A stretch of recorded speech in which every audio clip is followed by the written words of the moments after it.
Swamiji, are science and spirituality two different paths to the same goal? Are they mutually exclusive? They're exclusive in the minds of scientists, but they're not exclusive. If science is seeking truth, then it's a good thing. But the thing is that truth and facts are different. And science, I read an article in Span magazine many years ago, and I wrote a whole book in answer to that, and then I wrote another one that carried it further. The first was called Out of the Labyrinth, and it answers these scientific doubts that life is meaningless, there's no purpose in life, there's no purpose or direction in evolution, it's all accidental, there is no God, and so on. And then I wrote another one, Hope for a Better World, and I analyzed the writings of philosophers showing that there's no hope and so on. All this is just in the mind of the viewer. And the scientists, the main trouble with science is their ego. They think that with their little brains they can figure everything out. And they manage to find a few little crumbs, but they don't find what we're really looking for, how to be happy. Scientists tend to be very dry, and they don't have love, they don't have joy. Those who do can be great men. Anybody who is sincerely looking for truth will turn gradually from physical science to a higher science. The highest science is yoga. Yoga, too, is a science because it says, find out for yourself if it's true. Do these things, cooperate with the divine grace, and find out if it's so or not. In India, there are three basic philosophies. One is Sankhya, which tells you why you should not be satisfied with this world, why you should seek a higher world. Vedanta, which tells you what the final truth is, that we are all a manifestation of the infinite consciousness. And then yoga, which tells you how to reach that state. Well, the yoga is the science of the spiritual path. So when it's not a materialistic science, then it's more worthwhile. The purpose of science, the scientific method is have a hypothesis and find out if it works. That's a good thing and an honorable thing to do. The trouble is many scientists let their egos get into it, and they get just as firmly dogmatic as any priest can be. There was one, I forget his name, Evans, I think, but I'm not sure. He was examining the ancient sites in Crete, and he found that something was on the wrong level according to his preconceptions. So he sort of put it on the right level according to his preconceptions. Scientists can't help being human too. But the scientific method of trying to understand is fine as long as it doesn't have this prejudice that everything has to be material, everything has to be the way I think that it is, and then trying to prove that it's that. If you really are seeking, I myself, this is how I came to God. I was seeking through truth, through reason for a long time. I didn't seek God because God to me was not something I could understand. So I tried through science. And then I found that no, science will give me mental ideas, but it won't give me inspiration. So the truth I want has to be inspiring. And I tried to find it through politics, and I toyed with communism and different things. And I realized that systems won't make people better. People are what they are, and the systems, people can make a good thing of the worst system and a bad thing of the best system. It depends on the person. And so finally I thought, well then, how do I inspire the person to become better?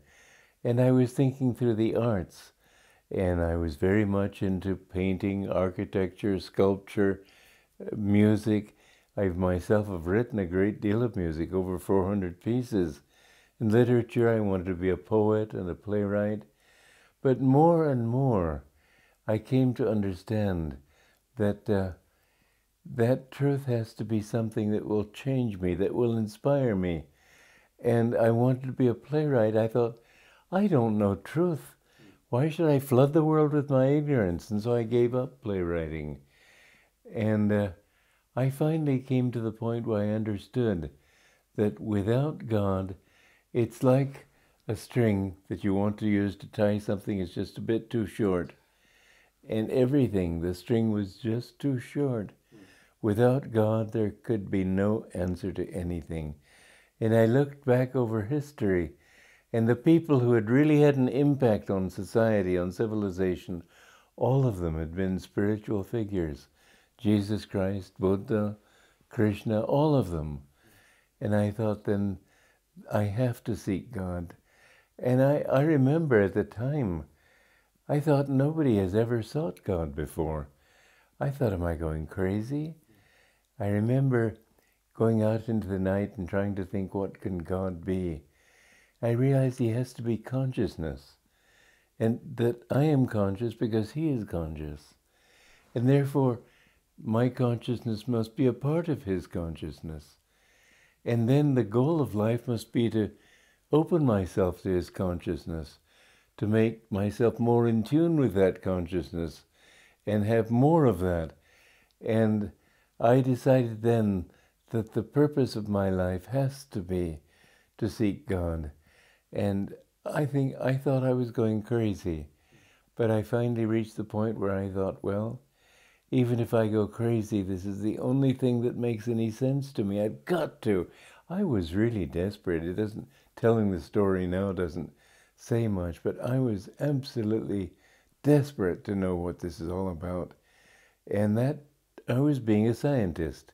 In the true sense, I was using my reason to show me beyond reason there's got to be inspiration.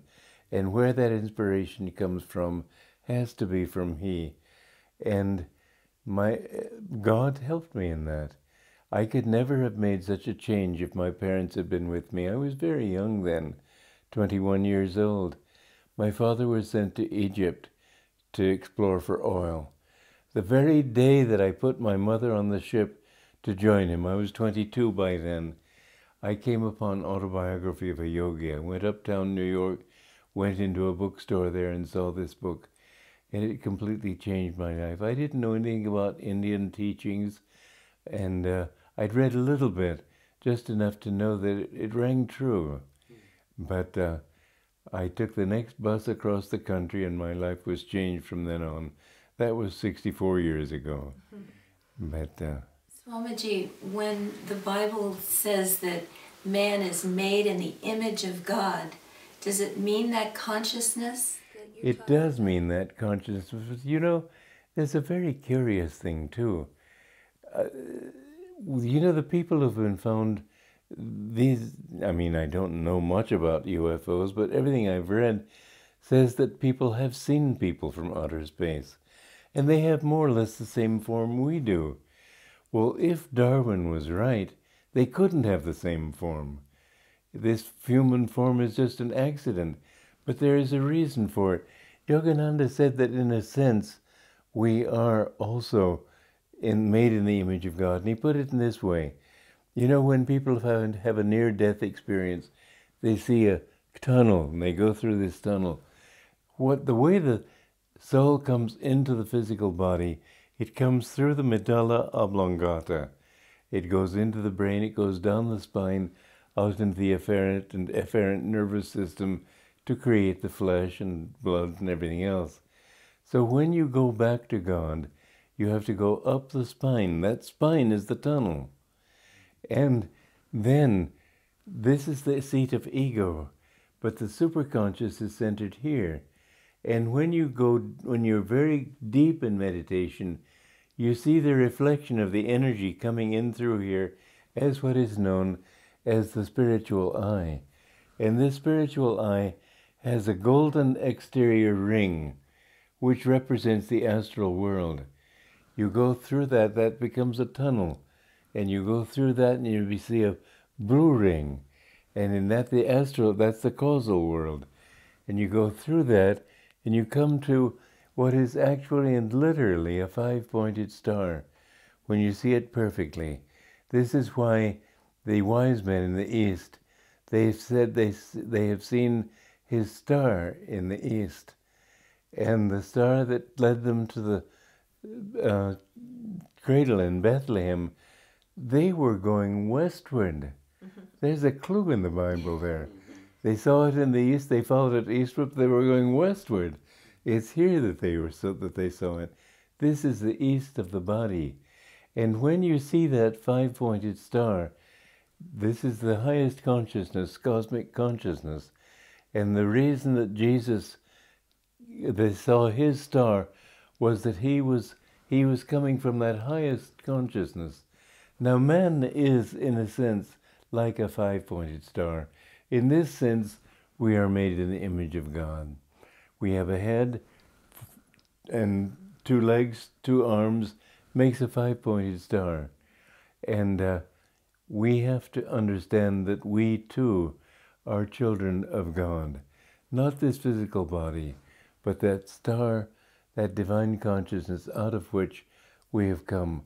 But all of us are made in the image of God, and of course the meaning of it is also much subtler than that. Well, that's pretty subtle, but it's broader than that. For example, his love is implanted in you, which is why you seek love. His bliss is implanted in you, and that's why you seek bliss. And although bliss doesn't have a form, yet indeed you are made in that image too, because you are made to seek only bliss. This is the motivation for every human action. People try to find happiness. They don't find it. But the reason they're looking for it is that they want it in their own self. We've come from bliss, and our goal in life is finally to merge back into that bliss. So we are made in his image, and the more we live in that sense of wanting to see him in everybody, to share him in everybody, to love him in everybody. When Jesus said, love thy neighbor as thyself, your neighbor is yourself. We are all a part of that bliss. And really, when you have that thought, you can't help loving everybody, because you see that everybody is looking for that bliss. The worst mafioso, he doesn't know it, but that's what he's looking for. And when you have that consciousness, you can see the strangers in the streets of a big city, and you can't help loving them, because you know that all of them are your own brothers and sisters. All of them are looking for that ultimate bliss, and they just don't know it yet. And they're suffering because they don't know it. How can you not feel compassion for them?